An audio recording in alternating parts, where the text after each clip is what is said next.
আরে শালা, ভর দুপুর বেলায় রাস্তার মাঝখানে টেকা পড়ে আছে। আশেপাশে তো কেউ নাই, কপালে থাকলে ঠেকায় কিটা, তুলে নি। আরে সাদ্দাম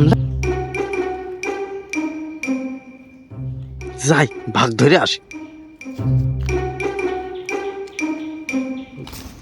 বন্ধু, দেখলাম টেকা পরিবার টেকা সব কথা বাদ দে, কিন্তু চল কাটি পড়ি, পরে বুঝছি।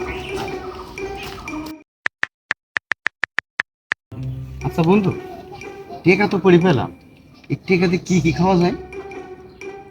বন্ধু, কিন্তু এই পুরা টেকায় তো আমরা দুজন খেতে পারবো না। কে? এই, তুই কি ভুলে গেছিস পরি পাওয়া টাকা অর্ধেক দান করে দিতে হয়?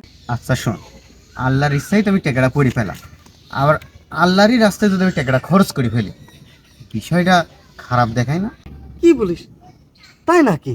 আচ্ছা শোন, তার চাই ভালো খায় দেয় ঝামেলা মিটা ফেলে। আর একটা কথা, আমি শুনেছি পরি পাওয়া টাকা দান না করলে যে টাকা পরি পাওয়া যায় তার 3 গুণ টাকা নাকি হারা যায়। এই তোর আজে বাজে কথা বাদ দেবো, তুই যাবো কিনা তাই কর, নাহলে আমি একাই খাবো। চল।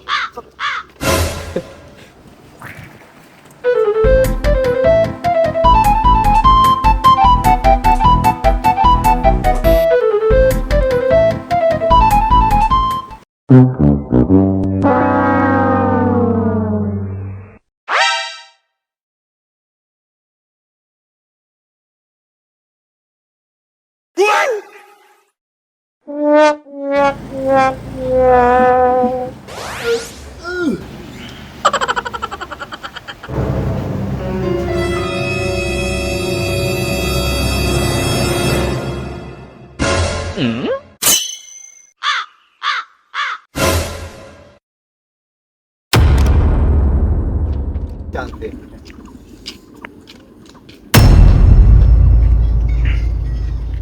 কিরে, কি হলি? ফোনটা কোন ছিল? আমার ফোন তোর কাছে? আরে না, এ বন্ধু, আমার ফোন তো মনে হয় হারা গেছে। দেখেছিস, এ মুখের কথা মুখেই আছে। তোকে যে আমি বারবার বললাম এই পরি পাওয়া টাকা দান করতে হয়, পরি পাওয়া টাকা দান না করে খালো, দেখেছিস ফোনটা হারা গেল তো। তুই ঠিকই বলেছিস বন্ধু, আমরা রাস্তাঘাটে চলাচলের সময় অনেক কিছু, যেরকম টাকা পয়সা, এই ঘড়ি, অনেকগুলোই আমরা কিছু পেয়ে থাকি। আমাদের উচিত সেই সঠিক মানুষের কাছে তার ন্যায্য যে জিনিসগুলা আসলে আমরা তার কাছে পৌঁছে দেওয়া উচিত। এটাই কিন্তু আমরা করি কি, আমরা আসলে সেইগুলো পেয়ে নিজে আত্মসাৎ করি। এটা আসলে উচিত না, যার জিনিস তাকে অবশ্যই দেওয়া উচিত।